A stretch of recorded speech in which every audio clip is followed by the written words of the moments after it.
በጎቼ ድምፄን ይሰማሉ ይከተሉኛል የሌላውን ግን አያውቁም ያለው ጌታ ይሄንን ነው። እዚህ ጋር እንደምታዩት ከእረኛው ውጭ ያሉ ሌሎች ሰዎች በጎቹን ሊጠሯቸው ሞከሩ። ተመሳሳይ እረኛው በሚጠራበት ድምፅ ማለት ነው። ከዛ በኋላ በጎቹ እንዴት ሪስፖንድ እንዳደረጉ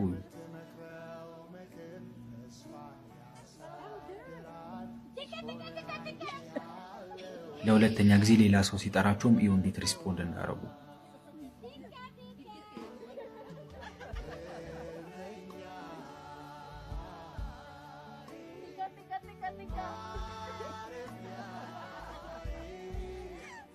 ከዛ እንግዲህ ሁሉም ከሞከሩ በኋላ እረኛው ደግሞ ይመጣና በጎቹን ይጠራቸዋል። ከዛ ለእረኛው እንዴት ሪስፖንድ እንደሚያደርጉ እዩ።